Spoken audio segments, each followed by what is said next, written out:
Highs நான் ஜெசோனா. இன்னைக்கு நம்ம எத பத்தி பார்க்க போறோம் அப்படின்னு பார்த்தீங்கன்னா, யாமினி என்கின்ற பெண் காலேஜுக்கு போயிட்டு வீட்டுக்கு வந்துட்டுருக்கும்போது, ஒரு இளைஞன் அந்த பெண் மீது மொளகா பொடிய தூவி கொடூரமா கொன்றுருக்கிறாரு. இதுல ஹைலைட் ஆன விஷயம் என்ன அப்படின்னு பார்த்தீங்கன்னா, ஏற்கனவே 6 மாசத்துக்கு முன்னாடி யாமினி வீட்ல உள்ளவங்க, இந்த இளைஞனால என்னுடைய பெண்ணுக்கு ஆபத்து வரும் அப்படிங்கிற மாதிரி போலீஸ்ல கம்ப்ளைண்ட் குடுத்துருக்காங்க.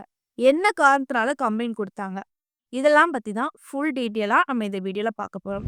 இந்த வீடியோக்குள்ள போறதுக்கு முன்னாடி, இந்த வீடியோ பத்தின கருத்து ஏதாவது உங்களுக்கு இருந்துச்சுன்னா கமெண்ட்ல சொல்லுங்க. ஏன்னா உங்களுடைய கமெண்ட்ட பார்த்துட்டு, நாங்க நெக்ஸ்ட் வீடியோ இன்னும் பெஸ்ட்டா இருக்கிறதுக்கு யூஸ்ஃபுல்லா இருக்கும். வாங்க வீடியோக்குள்ள போய் பார்த்து தெரிஞ்சுக்கலாம்.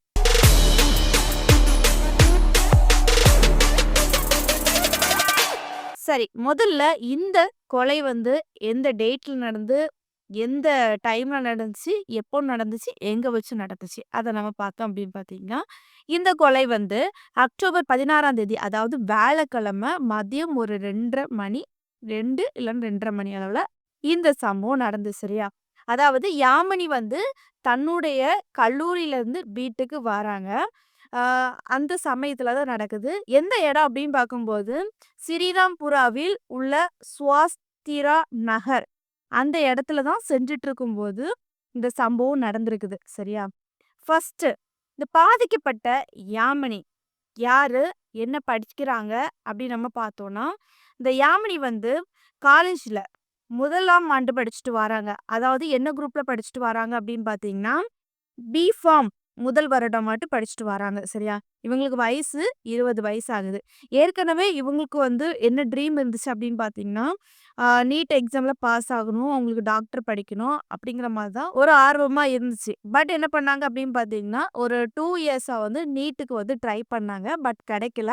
சரி இருந்தாலும் நம்ம இனி கல்லூரி படிப்ப வந்து தொடங்குவோம் அப்படிங்கிற மாதிரி அ தொடங்குனாங்க. சரியா? யாமினிய பொறுத்தவரைக்கும் ஒரு அமைதியான பொண்ணு, நல்லா படிக்கிற பொண்ணு. அப்படி இருக்க பொண்ணு தான் அது யாமினி. சரியா?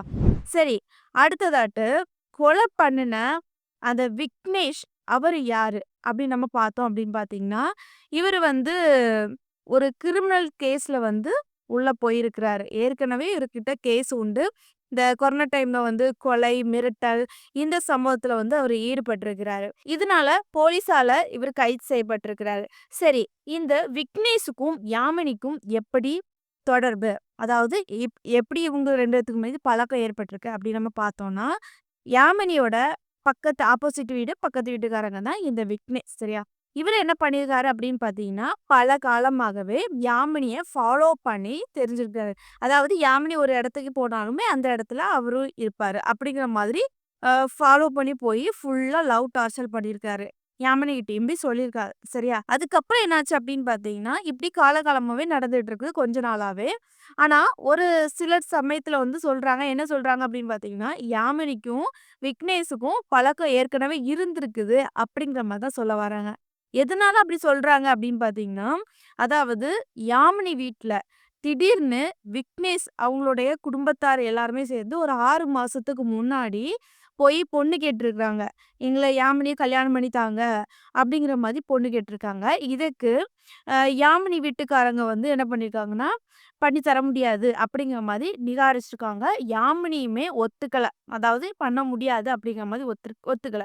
சரி இது தொடர்பான இது என்ன பண்றாங்க அப்படின்னு பார்த்தீங்கன்னா, இனி இவனால பிரச்சனை வந்துரக்கூடாது அப்படிங்கிறதுக்காக, பக்கத்துல இருக்க போலீஸ் ஸ்டேஷன்ல போய் கம்ப்ளைண்ட் குடுக்குறாங்க. அதாவது விக்னேஷ் இவர் இந்த மாதிரி சம்பவம் பண்ணாரு. பின்னாடியே தொடர்ந்து வராரு. எங்க போனாலும் அங்கேயே வராரு. எங்களால முடியல. இந்த மாதிரி பொண்ணு கேட்குறாங்க அப்படிங்கிற மாதிரி என்ன பண்றாங்கன்னா, கம்ப்ளைண்ட் குடுக்குறாங்க. இனி இவரு ஃபாலோ பண்ணக்கூடாது. இவரால எந்த பிரச்சனையும் வரக்கூடாது. அப்படிங்கிற மாரி எழுதி தாங்க அப்படிங்கிற மாதிரி அவங்க என்ன பண்றாங்கன்னா, கம்ப்ளைண்ட் குடுக்குறாங்க. எஃப்ஐஆர் பதிவு பண்ணணும் அப்படிங்கிற மாரி சொல்றாங்க. சரியா? அதே மாரி போலீஸ் அதிகாரிகள் என்ன பண்றாங்க அப்படின்னு பார்த்தீங்கன்னா, 2 தரப்புலயும் பேசுறாங்க. அதாவது விக்னேஷ் கிட்ட சொல்றாங்க, "இனி நீ வந்து யாமினிய ஃபாலோ பண்ணக்கூடாது. அ அப்படி ஏதாவது தெரிஞ்சுனா உன்ன வந்து கண்டிப்பா அரெஸ்ட் பண்ணி உள்ள வைப்போம்." அப்படிங்கிற மாதிரி அவங்க வீட்லயுமே விக்னேஷ் கிட்டயும் சொல்றாங்க. யாமினி வீட்லயும் சமாதானப்படுத்தி அனுப்புறாங்க. சரி, அதுக்கப்புறம் என்ன நடந்துச்சு அப்படின்னு பார்த்தீங்கன்னா, இந்த சம்பவம் நடந்து 6 மாசம் ஆகுது. சரி, விக்னேஷ் என்ன பண்ணியிருக்காரு அப்படின்னு பார்த்தீங்கன்னா, அமைதியாவே இருந்திருக்காரு. ஏன்னா, கம்ப்ளைண்ட் குடுத்து கொஞ்ச நாள் தான் ஆச்சு. அப்ப அமைதியாவே இருந்திருக்காரு. திடீர்னு என்ன பண்றாரு அப்படின்னு பார்த்தீங்கன்னா, ஒரு வாட்ஸ்அப் குரூப் ஓப்பன் பண்ணி, அவங்களுடைய ஃப்ரெண்ட்ஸ் எல்லாத்தையுமே பேசி என்ன பண்றாங்கன்னா, யாமினி எங்கெங்க இடத்துக்கு போறாளோ, எந்தெந்த இடத்துக்கு போறாளோ, அத அப்டேட் வந்து பார்த்தீங்கன்னா, கண்டிப்பா சொல்லிருங்க அப்படிங்கிற மாதிரி அந்த குரூப் மூலமா அவர ஃபாலோ பண்ணியிருக்காரு. அதே மாதிரி யாமினி எங்கெல்லாம் போயிருக்காங்களோ, அங்கெல்லாம் வந்து அவரும் போவாரு. அந்த மாதிரி தான் இவரும் பண்ணிட்டு இருந்தாரு. சரியா? அதுக்கப்புறம் என்ன ஆச்சு அப்படின்னு பார்த்தீங்கன்னா, அ விக்னேஷ் என்ன பண்றாரு, திடீர்னு கோபப்படுறாரு. கோபத்துல என்ன பண்றாங்க, யாமினி எனக்கு கிடைக்காதவ யாருக்கும் கிடைக்கக்கூடாது. கண்டிப்பா நம்ம இவள விட்டு வைக்கக்கூடாது. அப்படிங்கிற மாதிரி அ ஒரு ஃபாலோ பண்ணி பிளான் பண்ணி தான் அவர் இந்த சம்பவத்த பண்ணியிருக்கிறாரு. சரியா? என்ன பண்றாரு, யாமினி அவ காலேஜ் முடிச்சுக்கிட்டு வீட்டுக்கு போறாங்க.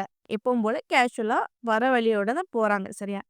அந்தால விக்னேஷ் என்ன பண்றாரு, ஃபாலோ பண்றாரு. ஃபாலோ பண்ணிக்கிட்டு, உடனே என்ன பண்றாரு, யாமினி கிட்ட போன போன உடனே, ஒரு மொளகா பொடி அவர்கிட்ட இருந்து மொளகா பொடி தூக்கி முதல்ல கண்ல எறிஞ்சிருக்காரு.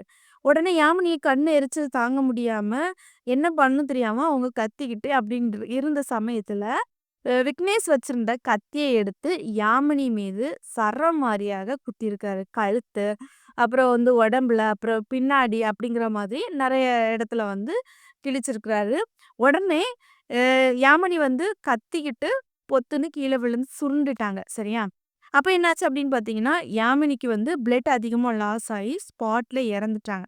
இது அக்கம் பக்கத்துல எப்படி தெரியுது அப்படின்னு பார்த்தீங்கன்னா, சவுண்ட் கேட்டுச்சு. அதாவது இந்த சம்பவம் நடந்துச்சுல, யாமினி மீது மொளகா பொடி தூவி கத்தி எடுத்து குத்தும்போது, அங்க யாமினி கத்தியிருக்காங்க. அதுக்கப்புறம் வந்து பார்க்கும்போது, இங்க யாமினி ரத்த வெள்ளத்துல வந்து மிதந்து கிடந்திருக்காங்க. கரெக்ட்டா யாமினி டெத் ஆயி கிடந்த இடம் எது அப்படின்னு பார்த்தோம்னா, மலேஸ்வரம் பகுதியில மாந்திர ஸ்கோர் மால். சரியா? பின்புறம் ரயில்வே ட்ராக் இருக்குது. அது பக்கத்துல தான் இந்த சம்பவம் நடந்திருக்கு அப்படிங்கிற மாரி சொல்றாங்க. சரியா? இந்த சம்பவம் முழுக்க முழுக்க எதனால நடந்துச்சு அப்படின்னு பார்த்தீங்கன்னா, விக்னேஷ் வந்து யாமினிய லவ் பண்ணியிருக்காரு. ஃபோர்ஸ் பண்ணியிருக்காரு. "நீ என்ன கல்யாணம் பண்ணணும். நீ தான் எனக்கு வேணும்." அப்படிங்கிற மாரி ஃபோர்ஸ் பண்ணாரு. ஆனா யாமினி அத மறுத்துட்டாங்க. அதனால தான் இந்த கொலை சம்பவம் நடந்திருக்குது. சரி, இந்த சம்பவம் நடந்தாச்சு. நடந்ததுக்கப்புறம் என்ன பண்றாங்க அப்படின்னு பார்த்தீங்கன்னா, போலீஸ் அதிகாரிகள்ட்ட அங்க உள்ள மக்கள் வந்து தகவல் குடுக்குறாங்க. உடனே ஸ்பாட்டுக்கு வராங்க போலீஸ் அதிகாரிகள். உடனே என்ன பண்றாங்கன்னா, இத பார்த்துக்கிட்டு, ஆ ஹாஸ்பிட்டல் கூட்டிட்டு போயிட்டு, வீட்ல தகவல் குடுக்குறாங்க போலீஸ் அதிகாரிகள். அதாவது, "உங்களுடைய மகள் இப்படி இறந்துட்டா" அப்படிங்கிற மாதிரி சொல்றாங்க. உடனே யாமை வீட்டுக்காரங்க வந்து பயங்கரமா கோவப்படுறாங்க. போலீஸ் அதிகாரிகள் மீதும் வருத்தமும் படுறாங்க, அழவும் செய்றாங்க. எதனால கோவப்பட்டாங்க அப்படின்னு பார்த்தீங்கன்னா, அவங்க போலீஸ் அதிகாரி கிட்ட கேட்குறாங்க. "நான் 6 மாசத்துக்கு முன்னாடி எஃப்ஐஆர் போட்டிருந்தேன்ல, எஃப்ஐஆர் பண்ணுங்க." அப்படிங்கிற மாரி தானே சொன்னேன். இவனால கண்டிப்பா பிரச்சனை வரும்னு சொன்னேன்ல. நீங்க பண்ணீங்களா? அப்படின்னு கேட்டதுக்கு, அவங்க பண்ணல. சரி வாணிங் அப்படிங்கிற மாதிரி முடிச்சுப்போம் அப்படிங்கிற மாதிரி அவங்க விட்டுட்டாங்க அசால்ட்டா. நீங்க ஏன் பண்ணல? அப்படிங்கிற மாதிரி இவங்க கேள்வி மேல கேள்வி வைக்கிறாங்க. சரி, இப்போ எல்லாத்துக்குமே என்ன தோணும் அப்படின்னு பார்த்தீங்கன்னா, இந்த விக்னேஷ புடிச்சாச்சா? பிடிக்கலையா? இவர் மீது என்னென்ன வழக்கு போட்டிருக்கு? அப்படிங்கிற மாதிரி உங்களுக்கு கேள்வி தோணும். சரியா? விக்னேஷ வந்து போலீஸ் அதிகாரிகள் உடனே புடிச்சுட்டாங்க. ஒரு குழு அமைச்சு புடிச்சாங்க. சரியா? அது எப்ப புடிச்சாங்க அப்படின்னு பார்த்தீங்கன்னா, அக்டோபர் 17ஆம் தேதி புடிச்சாங்க. ஆ இவர் மீது என்னென்ன வழக்கு போடப்பட்டுச்சு அப்படின்னு பார்த்தீங்கன்னா, ஆ இந்திய குற்றவியல் சட்டம் பிஎன்எஸ் 2023 பிரிவு 103 கீழ் வழக்கு பதிவு செய்யப்பட்டிருக்குது. அப்புறம் வந்து ஸ்டாக்கிங் பிரிவு 78 குற்றமும் சேர்க்கப்பட்டிருக்குது. அதாவது கொலை வழக்கு அப்படிங்கிற மாதிரி இவர் மீது வழக்கு பதிவு பண்ணப்பட்டிருக்குது. இப்போ விசாரணை எந்த கட்டமா போயிட்டு இருக்குது அப்படின்னு பார்த்தீங்கன்னா, ஆ இப்போ விக்னேஷ் வந்து இந்த யாமினி என்கின்ற பெண்ண கொன்றுருக்காங்க. இது வந்து இவர் மட்டும் தான் பிளான் பண்ணி கொன்னாரா? இல்ல கூட யாராவது உடந்தை இருக்கிறாங்களா? அப்படிங்கிற மாதிரி விசாரணை பண்ணிட்டு வராங்க போலீஸ் அதிகாரிகள்.